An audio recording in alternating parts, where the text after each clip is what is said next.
Talktainment Radio, worldwide sound. Talktainmentradio.com. We give you a reason to come. The world's greatest radio. We give you a reason to stay. Radio, the way it should be heard. You got the power. The views and opinions expressed are those of the host and guests and not necessarily those of Talktainmentradio.com, 3MR Production, its ownership, management, or staff. We got the power, the power, the power, the power. This is the Compensatory Concept with Mr. Neely Fuller, heard exclusively on Talktainmentradio.com, the world's greatest radio. Radio, the way it should be heard. And now, Mr. Neely Fuller. If you do not understand white supremacy, which is racism, what it is and how it works, everything else that you understand will only confuse you. Only confuse you. Only confuse you. This is the Compensatory Concept with Mr. Neely Fuller Jr., heard exclusively on Talktainmentradio.com. Radio, the way it should be heard. There are no other brands out there. There are a lot of people who are trying to copy Talktainment Radio, even trying to hijack our name. But there's only one Talktainmentradio.com, and that's us. That's us. So I created that word. And we copyrighted it, so I want the world to know Talktainment Radio is us right here, right now. And there's only one compensatory concept on Talktainmentradio.com, and that's with Mr. Neely Fuller. And I want to bring him in right now. Mr. Fuller, how are you, sir? I'm still learning. Mr. Fuller, tell us how to reach your definitive works on racism and white supremacy. You can get it by going to producejustice.com. That's producejustice.com. And it'll come up on your screen a textbook workbook for victims of racism, which racism would be white supremacy. There's also an additional book that's an addition to the basic book, and that's a compensatory counter-racist codified word guide. And it's similar to a dictionary. It's not exactly a dictionary, but it's a word guide showing you how to use words, how not to use words, what questions to ask when people use certain words that may or may not be confusing to the listener or the reader. And it's to try to guide people through with the purpose, the ultimate purpose of ridding the world of racism in the form of what we call white supremacy, which is the only real form of racism, and replacing it with a system of justice. And going on from there to produce a better product of people on this planet. The assumption is that no one on the planet now is the quality of person that a person should be. And mainly on account of racism is holding up everything. Mm-hmm. Well, I tell you something. Things have changed on the planet, that's for sure. I was just reading a couple of articles, but I'm going to get to another subject matter in a minute. It said white backlash scuttled some war. Backlash scuttled some war on poverty programs, including job training for minorities and skilled trades. White workers whose union hiring halls had for decades hired their sons, their nephews became Reagan Democrats, said Jill Quidando, professor of sociology at Florida State University's author of a new book, The Color of Welfare, How Racism Undermined the War on Poverty.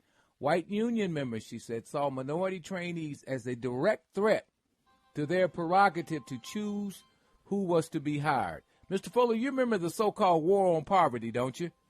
Yes, sir. How does those words stack up to you? Well, the definition of poverty means people don't have what they should have. And so that is all over the world, and it always has been within the what they call the lifetime of the people who now exist on the planet. And so if you're going to have a war on poverty, it means you have to make some major changes.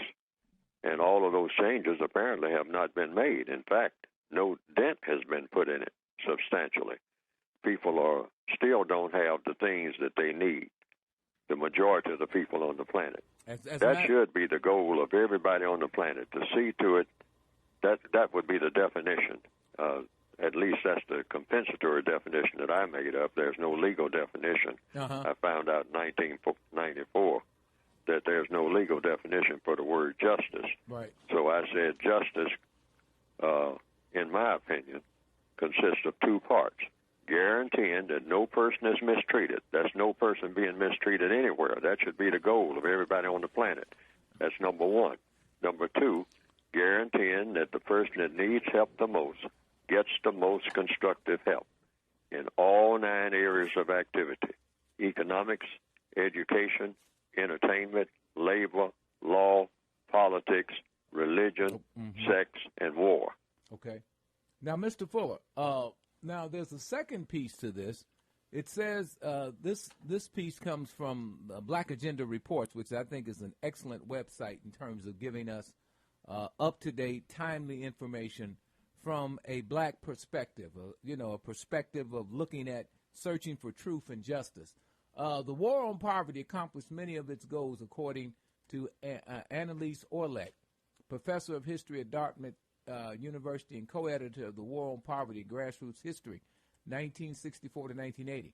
She goes on to say President Lyndon Johnson's Community Action Program made enemies. It shook things up when poor people demanded representation in school boards and in housing boards and welfare boards, said Orlek. The war on poverty was attacked not because it failed, but because it succeeded. I can remember, Mr. Fuller, coming up during this era of time, and I remember being on the Model Cities. I don't know if you're familiar with the Model Cities program, the community action programs, and all of those programs back in the 70s and late 60s, where it did open some doors for folk. We were able to get on the housing. That's what allowed a lot of black people to take over, for example, the housing authorities in their communities. A lot of them were able to go on and get degrees that they never would have gotten, particularly at white universities. So it would appear that what was working for some reason was pulled back only after about 10 or 15 years. Mr. Fuller. Yes, well, the whole premise of white supremacy is arrogance, to glorify arrogance, to glorify royal arrogance. In other words, holier than thou. That's the whole principle, that you walk around and beat on your chest like Tarzan and say, I'm king of the world, and there are people, a whole category of people that I can stand on the highest mountain and look down on and say disparaging things about. And that makes me feel great, because that's really what life is all about. Life is about feeling great about yourself and having somebody, some category of people that you can always look down on and stomp on and splash water on as you drive by in your royal coach, and feel good about it. It's all about glory and fun, out of disparaging people, out of making people feel less than, of taking things away from people and say, I have control of your destiny. That's what racism is really all about. It's not about anything else, but they put it on a color basis. Maybe the concept has always been around. I mean, since one person, if it was just two people on the planet, maybe one person just said that I feel good when I take advantage of the other person and make that person feel bad about even being here. And I feel good about being here because I can feel good about being here by persecuting the other person.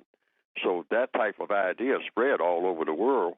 And when somebody thought of putting it on a color basis, which apparently they did, the evidence shows that they did, that turned out to be the greatest religious and political idea, as far as power is concerned, ever conceived in the minds of people, and has permeated everything, all 9 areas of activity everywhere. And there are people who are wedded to that. Why? Because it's the thing that people are taught. People are taught in a subliminal way. The best football team, like General Patton said, the best runner, the best weightlifter. By being the best compared to what? compared to somebody else. And that's basically a poisonous idea when you use it for non-constructive purposes, like feeding arrogance, feeding this idea that in order to be worthy of anything, you have to have somebody to stomp on. Mm-hmm. That's all racism is about. It's not about anything else. So all the Marxists used to say back in the college years, they would come around and they would say, well, it's about economics, it's about a class structure, et cetera, et cetera. E. Michelle Lee, who does the E. Michelle Lee show, is here, and I know she's listened to you for a long time. Am I right, E. Michelle? That's right. And did you have any thoughts and any questions that you want to ask Mr. Fuller? Well, I would like to present a concept of the welfare state of mind, though, where the continuance of pushing someone down by allowing them to be fed all the time, not allowing them to have the exceptionalism that America is all about, I think continues to enable poverty instead of come out of it. And from the 60s, when from Lyndon B. Johnson. Tell Mr. Fuller a little bit about your background so that he can get a sense of the context of where you're coming from. Well, in my background, I was an interracial couple, and I have biracial children. And, one of the things that really set me straight one day was when my 9-year-old said to me, Mom, you just don't understand. You only understand, and this was after the cross burning that we went through, and they burnt my mom's house down because we were visiting there in Illinois. Mm-hmm. And I tried to understand and tried to, always teach my kids, be proud of who you are, irregardless. And he said, but Mom, you just don't understand. You only feel it when you're with us. When you're not with us, then you're white again. Mr. Fuller, you want to respond? Well, no, there's no question there, but it's understandable that racism dominates everything. Racism in the form of white supremacy, that's the only form of racism, in my opinion. And that's what I've written about in my books, and I explain why. So there's no such thing as black racism. We hear that all the time, yellow racism or brown racism. You're saying those do not exist? You can't have white supremacy and any other type of supremacy in the same universe at the same time. You might have it on some other planet or some other universe or something like that. But when you say supreme, that means supreme. That means from wall to wall, floor to ceiling. I mean, that's infinite. And you can't have two supremes. See, that's the way that works. You can't be a prisoner and a warden at the same time. You're either a prisoner or you're not. And if you're classified as non-white on this planet, then you come under the system of white supremacy. It's an entire system that takes in all of the areas of activity. It's not supreme sometimes, maybe, on a Wednesday afternoon, and then maybe next day it's not. It doesn't go back and forth that way. I do have a question for you. It's always constant in all 9 areas of activity. And if you're classified as non-white, you are already a prisoner of war. You've already been captured. Nobody's in the process of trying to capture you. You're already locked down. You were born in prison. If you were born on this planet called Earth and you're classified as black, brown, red, yellow, or anything that comes under non-white categories, you come subject to the system of white supremacy. That's the way it is. It's a done deal. And so, but this system doesn't have to stay in place. A system, theoretically, that would be better is a system of justice, which everybody talks about. Everybody gives lip service to it. Even white supremacists talk about they believe in justice. But nobody makes any effort to actually guarantee that no person is mistreated and guarantee that the person that needs help gets the most constructive help. That people talk about it all the time. Every politician talks about it. And they'll do a little cameo effort worldwide for doing it, because that's what we're talking about, a worldwide system. But then everybody gets arrogant and really believes in, and they're really taught in all of the schools to be royalistic. And the biggest form of royalism is racism. I would have to agree with you on that. And I heard something you said a little bit earlier about people just aren't nice anymore. They're pretty evil. And this has been a problem going on since the beginning of time with, racism in different forms. And I like what your goal is why can't we end it? And I think that, many times I myself have to say to folks when they don't understand my background, I don't go wearing it on my sleeve, and I just plain out say, hey, don't be a baiter, I'm not a hater, because I'm tired of the old age argument, because what that says is that we're not going to be able to move forward and change things as long as we lay in the bed as, oh, poor me. So what are you suggesting that could be steps forward to stop this mindset of racism for any other color besides white, so that we can get both sides behaving themselves? Because, I don't think that people like Reverend Jackson or Al Sharpton are doing us any good when it comes to trying to make relations better. I think they make them worse. And if we get away from some of these key words like you're constantly mentioning, I believe we can do that. And the first thing is controlling our mouth. Mr. Fuller. Well, then it comes down to what's the procedure for doing that? Well, there's an old saying, I think it's Confucius that said it, the way to learn to play the flute is to play the flute. The way to get rid of racism is to get rid of racism. Just stop saying that you're going to mistreat people or that you're going to make a distinction between people as far as how they are treated based on color. Right. That's all it is. It's racism is a very simple thing.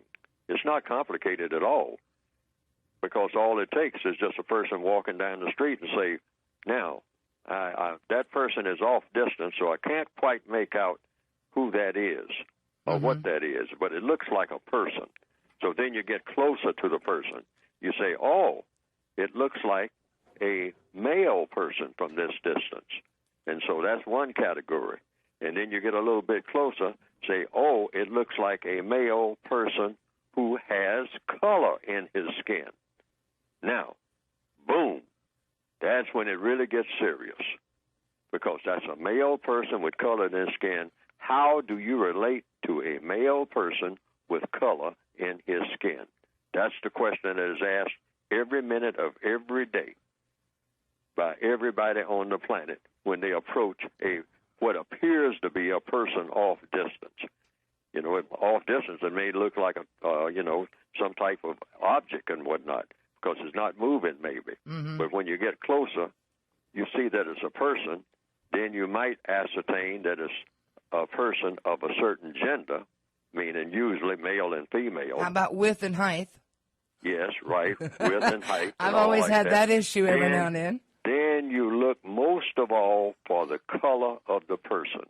And as long as that is the dominant thing that you look for among the people of this planet, that's the dominant thing you look for among the people of this planet, we got a problem. But let me ask you this. In all honesty, in today's age, when you expect that, these things should not be so, don't you believe that the culture who complains about it most does it the most? They set the precedence of always claiming the race card, and that keeps it in the memory of and the forefront of the mind in others to, point out what it is that they're claiming the race card on. Mr. Fuller? Okay, who are the people who, what you call, play the race card? Well, I'm careful with this one, but let's talk about the president. He claims it quite often. The president of the United States. Obama does what now? He pulls the race card quite often, even in the textbooks. By doing what? By saying things. For example, in the Common Core textbooks that we're dealing with right now, in the 4th grade level book of history, they put a statement in there, and these are things that have infiltrated from his administration to go into these textbooks, that people didn't like him, especially in Illinois, because of the color of his skin. They don't say, no, we don't like you because of the bad policies that you have and the mismanagement of the country. So he claims that it's because of the color of his skin, when it's not. That's not true. Oh, in other words, someone said that, if I understand correctly, someone said that President Obama is saying that he's having problems because of the color of his skin. Do I understand that to be what's said? Yes, sir. Correct. As a matter of fact, I think President Obama just said it recently that a lot of the people who are opposed to him, Michelle, he said it, and he said it was because of the race question. And I'm not saying that he's incorrect on that. But I tell you what, Mr. Fuller, before you respond to it, or Michelle, before you have another question, let me do this. You know I got to do this. So I want everybody to stay right there. I'm going to ask Michelle, does she believe white supremacy exists? And if she does believe it exists, why? Stay right there. More to come on the compensatory concept with Mr. Neely Fuller, Jr.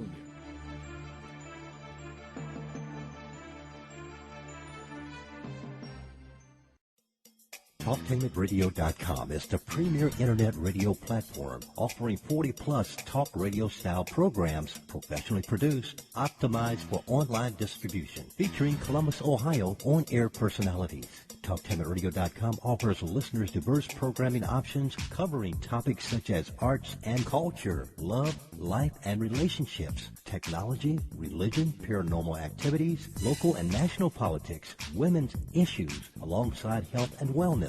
Listeners can access their favorite Talktainmentradio.com programs free of cost through the website. Download the TTR app to your cell phone and you can take us wherever you go. We have programs on demand to fit your schedule through our podcast. The address is Talktainmentradio.com. Richard Holt, research chemist, University of Rio Grande in southeastern Ohio. With your skin, you can see your condition. Richard's Remedy is a multi-purpose cream that works on a variety of skin conditions. I sell it in a 1-ounce container through the internet for $12.95 at richardsremedy.com. All major credit cards accepted. Call 937-607-4259 or go to email info@talktainmentradio.com for a free sample of Richard's Remedy. Hi, this is Bob Fitrakis, editor of the weekly Columbus Free Press. That's right, we're now weekly. If you don't like monopoly news, support your alternative newspaper, the Columbus Free Press. Read it and advertise. Keep the dream alive. The Free Press, bringing you the other side of the news since 1970. Now more than ever. Call us 824-3853. Pick it up at your favorite newsstand. The Columbus Free Press. Keep the dream alive. The United Independent Compensatory Code System concept by Neely Fuller is considered as one of the substantial and basic books for understanding and effectively countering racism. Neely Fuller will turn upside down everything you've heard and everything you think you know about racism and how it works. Call area code 202-484-5461. 202-484-5461. Hey, Carol, that's your third espresso. What's going on? I've just been to my doctor, and he's ordered lots of tests. Blood work, scans, x-rays. Why? Is everything okay? That's just it. I don't really know the whole story. Well, I think the best thing you can do is get more involved in your own health care and get some information. How do I do that? One of the most important things you can do for your health is to ask questions. Be an active and informed member of your healthcare team. Remember, your healthcare is about you. For starters, you should ask what condition you're being tested for, how the tests will be done, how soon you'll get the results, and what happens after that. Learn more about what questions to ask about medical tests and other aspects of your health care. Get the brochure, Be Prepared for Medical Appointments, available at ahrq.gov/consumer. That's ahrq.gov/consumer. A message from the U.S. Agency for Healthcare Research and Quality. This is the compensatory concept with Mr. Neely Fuller, Jr., heard exclusively on Talktainmentradio.com. Radio, the way it should be heard. And joining me, of course, is Mr. Neely Fuller. And sitting in with us for the first time on, no, it's not first time, but first time that she's had a chance to talk to Mr. Fuller is E. Michelle Lee. And E. Michelle, I asked you a question. But, during that time that we were talking, here's my concern about people who say that President Obama, every time when Trayvon Martin was killed, President Obama said that could have been my son. And immediately everybody wanted to say he was playing the so-called race card without defining what the term race card means. I mean, that's who invented that word? Where did it come from? What's the purpose of it? I've never seen a race card. I've seen a deck of cards, but I've never seen a race card. So it's hard to respond to what in God's name that actually means, Michelle. But just because he makes a statement, he could have been his son. How is that, how is that race? When a white politician comes into a place where there's a hurricane and he's hugging upon the white people who are there, and Bill Clinton says, I understand your pain, nobody said he was playing the race card. But when Obama tries to even identify with a situation or to tell the truth about his condition, automatically white people want to say, oh, he's not all of them. Some of them want to say, oh, he's playing the race card. So you kind of got me confused. But, Michelle, I want to ask you a question. Mr. Fuller has said for years that white supremacy is real, it exists. My understanding is, I don't know whether do you believe white supremacy exists currently on the planet right now, and if so, why? I do believe that it exists. Why? Because it continues to be at the forefront of the conversation, and some people just refuse to change. And another thought that I have about that is back what Mr. Neely said, when people are evil, they're going to behave evil, and that is evil anytime there's racism present, period. I don't agree with it. I'm from back home in West Virginia. It's prevalent there, and there's certain areas that people still don't go in after 5 o'clock, because if it's wintertime and 5 o'clock, it's dark, and you want to come on out. So what you're saying is that what Mr. Fuller has been postulating for all of these years is absolutely correct. Absolutely. So if you look at the financial power, if you look at the economic control around the world, so you're saying essentially nothing has changed. Is that correct? I wouldn't say nothing has changed. I mean, in terms of who controls the planet. No, I don't agree with that either. I believe there's a different control in the planet right now, and that might be a little bit above what this conversation is about. So you don't believe in global white supremacy? I'm trying to understand. I believe in global evil. Do you believe in global white supremacy? I believe it's everywhere. That what's everywhere? I believe that racism and supremacy is everywhere, but white I don't supremacy. White supremacy. Okay. All right. Europe is less likely to see it there. From way back when, they've always accepted the black people more than they have the white people. Let me ask you one more question before I go to Mr. Fuller.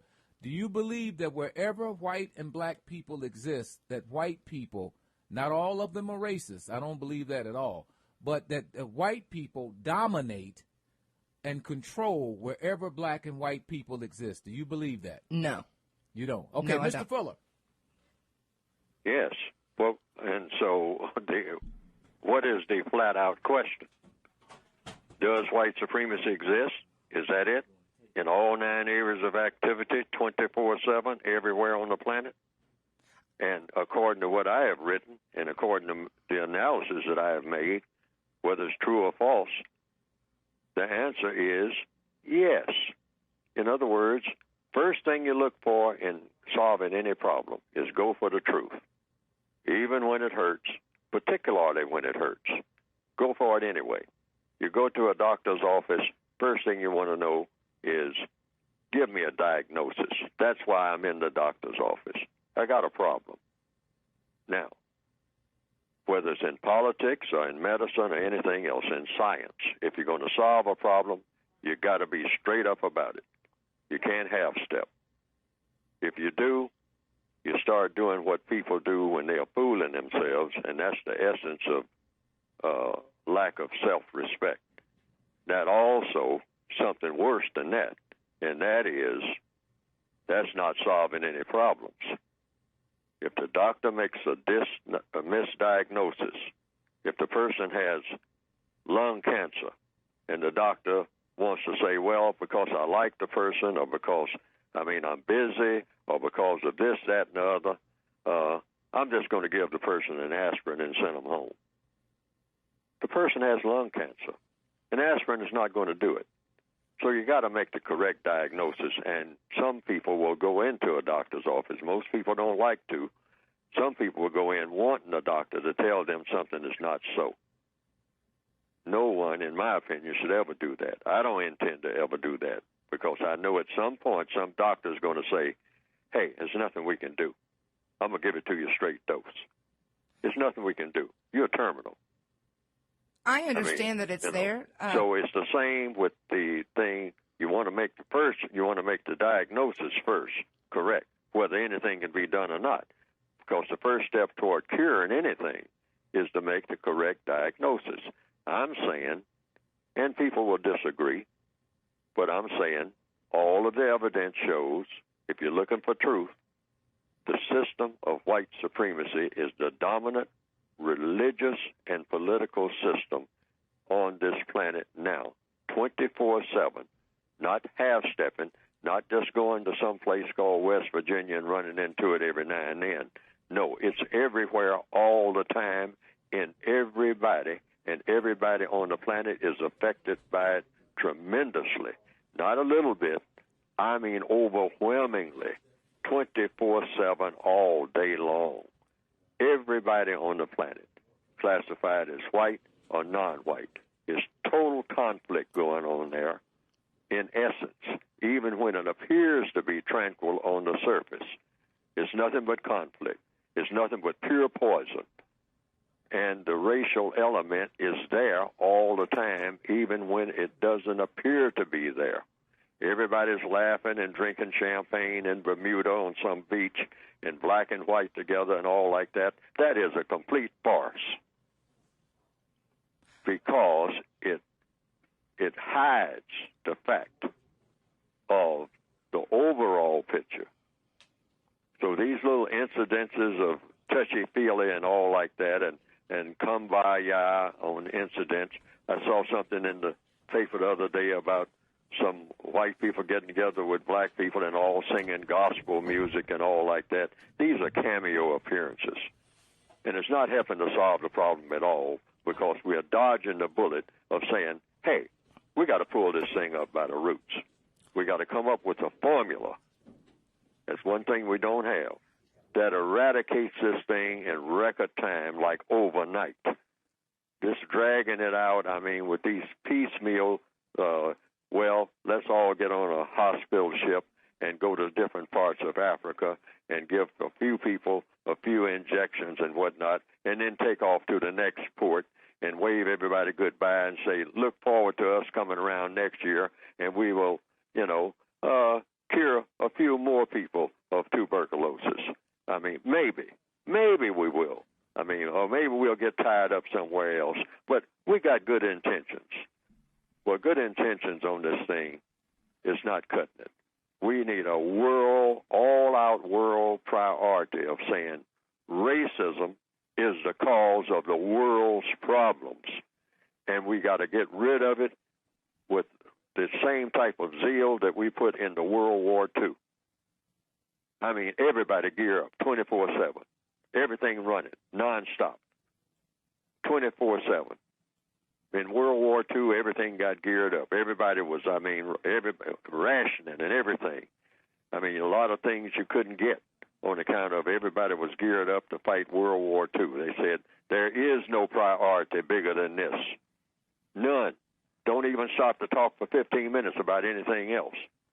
Just sit down and rest for a little while and get back to that factory. Factories running 24 hours a day. This is the type of view that should be right now as we talk worldwide. Get rid of racism first, and then all the other little things that we have to do, we can take care of on our day off. Okay. All right, Mr. Fuller.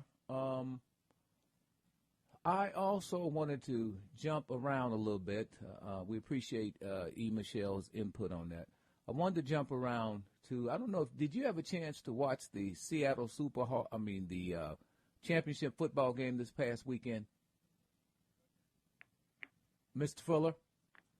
Did I happen to see a football game? Yeah, did you happen to see the Seattle Superhawks versus the San Francisco 49ers? No, I didn't, but Okay. I heard something about something associated with it. Right, about the young Richard Sherman's comments and his reaction on camera.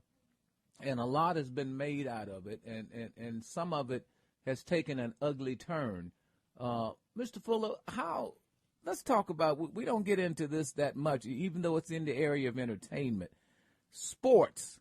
How sports has become almost larger than life anymore. It used to be within a certain context. Now it's become one of the most talked about things all day long, 24 hours a day. You can get 24 hours worth of sports talk everywhere, and people are listening and watching and gambling and all that kind of stuff.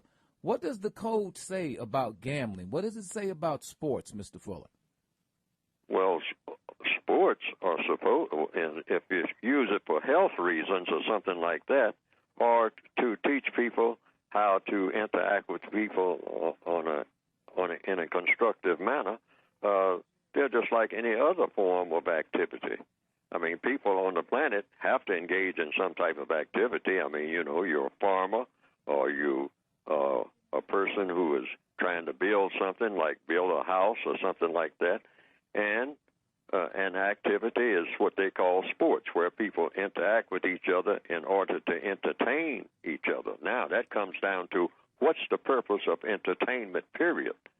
The purpose of entertainment, if it's constructive, should be having a constructive outcome. If it has a non-constructive outcome, just like any area of activity, then it needs to be examined. For one thing, it depends on what sport you're talking about.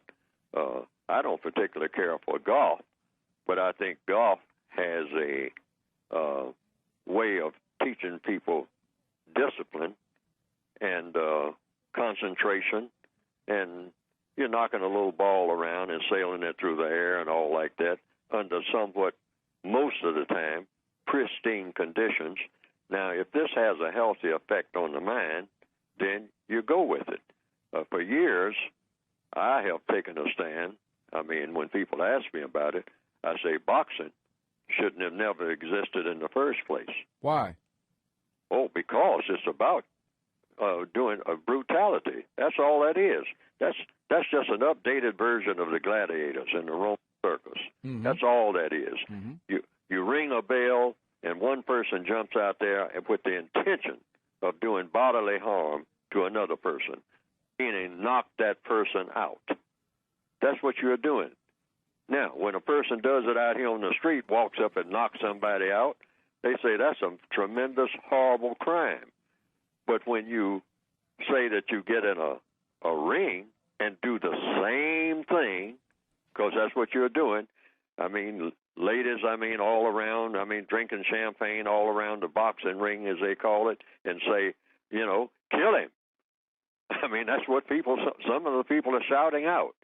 Kill him, kill him. You got him on the ropes now. Kill him. What do you mean, kill him? What do you mean, harm him? And I first started really seriously taking that into consideration when Emil Griffith knocked out and killed Benny Kid Paret some years ago. I remember that. Right. I think that was 1962. I looked at Kid Paret on those, up in that corner, taking those punches. His head, I think he was dead while he was on his feet. Mm-hmm. But when the referee finally separated the two, Benny Kid Paret fell forward, and that was it. He was gone. I don't think he was dead right at that moment. But later on, they pronounced him dead. Right. He never recovered. But the so-called sport of boxing goes right on. And I'm saying it never should have been in the first place. It's just about one step away from being what the gladiators did back in the Roman Circus Maximus, where they came out and actually with swords and started chopping each other to death. and everybody cheering. It's the same basic principle. No, you don't do harm to people. You don't even plant that seed in people's minds of that type of doing harm. I mean, making a sport out of doing harm to people deliberately. Now, football is pretty close to it, but football is all about just running to the goal and people trying to stop them from getting there. It's really not really supposed to be about trying to kill somebody on the field or even knock them out so that they, are incapacitated, even though that is what happened. But that's supposed to be, quote, unquote, a side effect when the whole purpose of it is to get to the goal. But it's this whole glorification, but one thing you can say about General Patton, he made it quite clear. Hey, war is fun. Slaughtering people, seeing dead bodies all over a battlefield, and burning tanks, and people burned alive. I mean, gasoline and bombs and all like that, napalm. Or like the character in the movie said in Apocalypse Now, I love the smell of napalm in the morning. Yeah. I mean, burning flesh. I mean, drop bombs on the village and see the women running out of the huts, I mean, in flames and whatnot. Ah, boy, that's what you call great war. I mean, that's a lot of fun. Saddle up, boys. Let's go get them. See, that's the white supremacist mentality, too, that's been carried over from that Roman Empire. That's why gangsterism is glorified. That's why the Corleones, the Godfather 1 and 2, is shown over and over again on television, over and over. It's based on bloodshed, and it's based on the bloodshed that is fomented by the old Roman Empire that we all have to go to school and learn about. Most of it is about killing. Julius Caesar is a killer. Alexander the Great, he didn't come out of the Roman Empire, but he's similar to it. A Macedonian, I mean, from Greece. Greece and Rome is all about conquest, all about going somewhere and finding somebody to kill. The Vikings are glorified for the same reason. Hagar the Horrible. Let's go somewhere. It's time. I mean, I'm tired of sitting here drinking beer. Let's go somewhere and kill some people. And that's supposed to be fun. And we teach people that in schools right today. You can't get your degree. You can't get your strut across the stage and get your diploma out of high school without learning about Julius Caesar and Alexander the Great and all of these, and revisiting the so-called Civil War, which is all about racism. But it's all about white people fighting each other over who's going to be in charge of the Negroes, okay, and how they're going to be handled. And that hasn't changed today. That's what racism is all about. It's just an extension of that basic format. So that's what you're saying. Are you saying that that's true about sports? I'm trying to understand. Is that what you're saying? Absolutely. I mean, at one time they didn't allow the black players to be on the football teams and all like that. But, I mean, at one time, I guess all of the gladiators were white, too. But then they start hauling in African slaves and whatnot and feeding them like cattle and whatnot and having them get out there and chop each other to death in the Roman Colosseum. I mean, they put everything on a color basis. That bloodlust, that had probably been there all the time, but it's not the way to run this planet. This is a beautiful planet, and there shouldn't be a word of hostility between people at all. But when you glorify hostility in every way that you possibly can and then put it on a color basis, you got that poison that you got now, because that's all that it is. This planet is being run in a terrible fashion. Now, there's a lot of what you call material things that are done. That grows out of it. The system of white supremacy has produced more material gain, more scientific breakthroughs than any system that has gone before it. But the downside of that is it's based on the premise of mistreating people based on color. It leaves a lot of dead bodies on the factory floor in order to have what? Somebody flashing a diamond in somebody's eyes. You say, several million people perish so that you can strut up and down Fifth Avenue and flash a diamond? Is that a logical and a constructive trade-off? That is total insanity and an insult to the creator of this universe. Okay, Mr. Fuller, stay right there. More to come on the compensatory concept with Mr. Neely Fuller, Jr.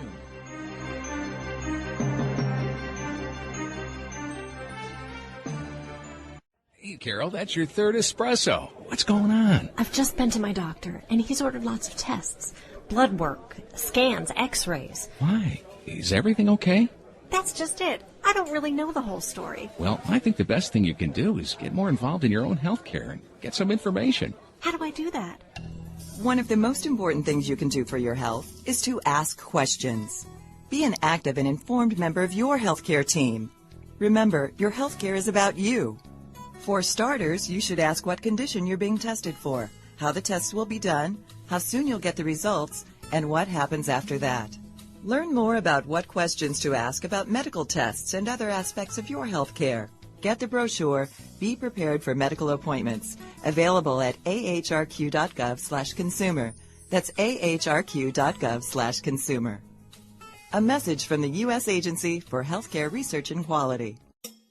Talktainmentradio.com is the premier internet radio platform offering 40-plus talk radio-style programs professionally produced, optimized for online distribution, featuring Columbus, Ohio on-air personalities. Talktainmentradio.com offers listeners diverse programming options covering topics such as arts and culture, love, life and relationships, technology, religion, paranormal activities, local and national politics, women's issues, alongside health and wellness. Listeners can access their favorite Talktainmentradio.com programs free of cost through the website. Download the TTR app to your cell phone and you can take us wherever you go.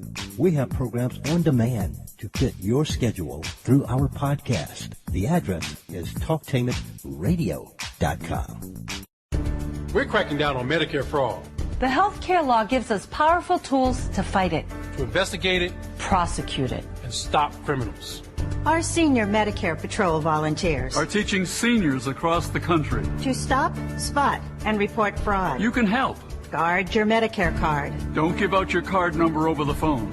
Call to report any suspected fraud. We're cracking down on Medicare fraud. Let's make Medicare stronger for all of us. Did you know that people born from 1945 through 1965 have the highest rates of hepatitis C, but most don't know they're infected? People can live for decades without symptoms, but over time, hepatitis C can cause serious health problems. If you were born during these years, the CDC now recommends that you get a blood test for hepatitis C. So talk to your doctor and find out if you have hepatitis C. It could save your life. No more. You got the power. All right, this is the compensatory concept with Mr. Neely Fuller, Jr., heard exclusively on Talktainmentradio.com. I'm Brother Kahari, sitting in every week with Mr. Fuller. Mr. Fuller, let me see if there's anything in the last quarter of the show. Is there anything that's come up to your mind, or anything that you want to discuss, or anything that you particularly want to put on the table? We try to do that periodically.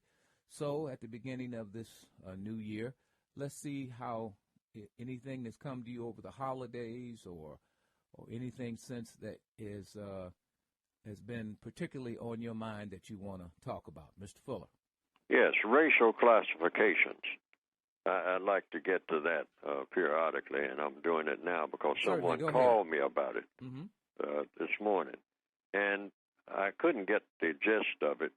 It was rather vague, but some people have been suggesting that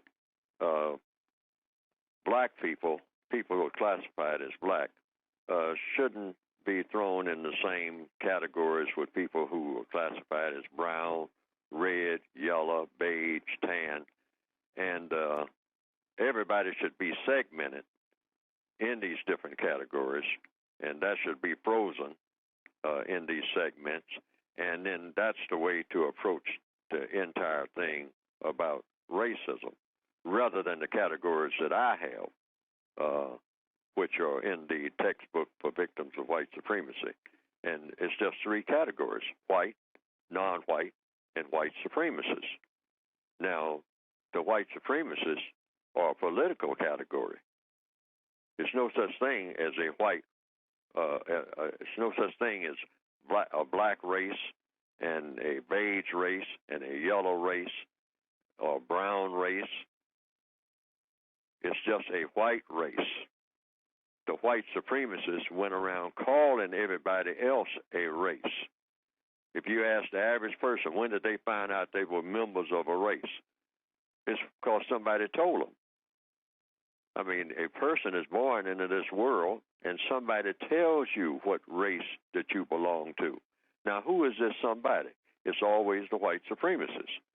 They are the ones who say, we are white people, first of all, on account of our lightness in skin, but we are also a race. And all of these other people are going to be members of a race. Well, what other people? Well, the people who we say are not white. The people who we say are not white. Say, okay, who are these people? Say, well, we will say that we'll call some of them brown. We'll call some of them black. We'll call some of them yellow. We'll call some of them red. And if we think of some other categories, just like we are doing with the genders now, we'll just scramble them all and whatnot, but we'll say that collectively they're all non-white. Okay? So I decided to go with that, the non-white category. All right? But within the context of fighting racism that they have already established. But I say the non-white categories are not members of a race. It's only one race, and that's the white race. See, that's the way, the strategy that I intend to use, and I think all non-white people should use it, because that puts all of the non-white people in a major category, rather than let the white supremacists determine that we're going to be black people and brown people and red people and yellow people. No, you can't have it that way, because that's to the convenience of the white supremacists. Because you even have black people going around saying, well, yeah, black and brown people, when if you look at most black people, including in Central Africa, most black people are brown. If you're talking about color here, what are we talking about? Are we talking about color, or are we talking about hair texture? We're talking about color. If you look at the average black person on the planet, the average black person, even in Uganda or in the Congo, which is what you call Central Africa, one way you can test it, have the person stand in the sunlight at noon. Look at the person's hair. If the person is relatively young and they don't have gray hair, the person doesn't have gray hair. And then look at the person's forehead. That's a quick test that you can make. In Central Africa right now, if you went to Kenya, or you went to Congo, or you went to Nigeria, look at a person who is 20 years old, look at the person's hair color. It will be what you call black. Then look at the person's forehead. Standing in the sunlight now, not standing in the shadows. The person's forehead is most likely to be dark brown. That's a quick test right there. So why would you say black and brown? Now, there are some people whose hair color and skin color is black. All right? But, in the same family, you will have people of all shades. Right there in the same village in Africa. So this is nothing but confusion when the white supremacists come around and start saying, oh, we got strict segments of people here. We got black people, then we got brown people, then we got red people, got yellow people. When you look particularly in the Northwestern Hemisphere, you walk among any people who are classified as non-white, and you got all those shades. among people who are just classified as black. Adam Clayton Powell is black. Louis Farrakhan is black. But look at him. Is he? Malcolm X? What color is Malcolm X? Well, Malcolm X is a strong black man. Does he look like Marcus Garvey as far as skin color is concerned? No. But he's black. These are political categories. And also, they are physical categories. But we don't want to scramble it when we start talking about straightening out the race problem, because that helps the white supremacists. Okay. All right. Mr. Fuller, anything else that you would want to comment on? Any news items or anything like that has happened here in the last couple of weeks since we've been live? I think we went last week, but since we've done a show, anything else that's particularly made you wink? Or we got about 5 minutes. Anything else that's crossed your mind, Mr. Fuller? Well, I'll always like to get back to one of the main things that they're doing that's very poisonous, and that's just like they did with the racial classifications. They're scrambling the genders now, and all of it. I'm going to say this categorically, and I'm going to say this officially. All of it is aimed at adding confusion among non-white people of this planet, and that's the scrambling of the genders. I gave it a term. I call it degenderization. They call it the gay rights movement. But I'm saying this is aimed at non-white people. Now, if the white people of the planet want to go all the way with this degenderization and whatnot, I say that's their choice. But I say the white supremacists have an agenda for non-white people. And that's the thing that I'm watching. And that agenda is to add more confusion among the non-white people of this planet by coming up with all of these new genders. See, they're starting out with just 4. That's what they call the LBGT. That's lesbian, bisexual, gay, whatever that means, and then transgender. And if you don't watch them, this is terrible enough. But if you don't watch them, they're going to have about 15 or 20 new categories: omnisexuals, infinite sexuals, conglomerate sexuals, consolidational sexuals, and dump all of this among non-white people from South Africa all the way up to Ethiopia, and have people running around there every 5 minutes trying to figure out what gender they belong to every 15 minutes, because it'll be changing just that rapidly. They'll do that kind of stuff, and they'll be laughing all over the world at the chaos that they have caused just on this gender thing alone. Wow. Well, there's a lot that I think we have to deal with, Mr. Fuller. There's a lot that's coming up. Mr. Fuller, do you want to tell us about your book again? Yes, get it by producejustice.com. That's producejustice.com. And what will come up on your screen is a book with a computer design on it. That's the basic book. This textbook, workbook for thought, speech, and action for victims of white supremacy. Mm-hmm. And white supremacy is considered to be racism, the only form of racism. And it gives an overview of, from my viewpoint, what racism is and how it works, and what each individual person can do about it. The book is addressed to the individual person on a day-to-day basis. I didn't get a chance to go into details on that in this discussion, but I try to do that on the ongoing discussions on this program. Mm-hmm. And, of course, also in the book.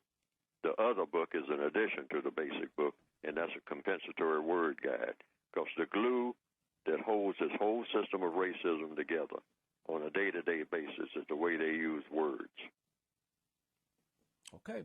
Mr. Fuller, thank you so much. We appreciate you being a part of what we're doing here, and We'll look forward to talking with you next week, sir. And thank you again. Mm-hmm. Sure.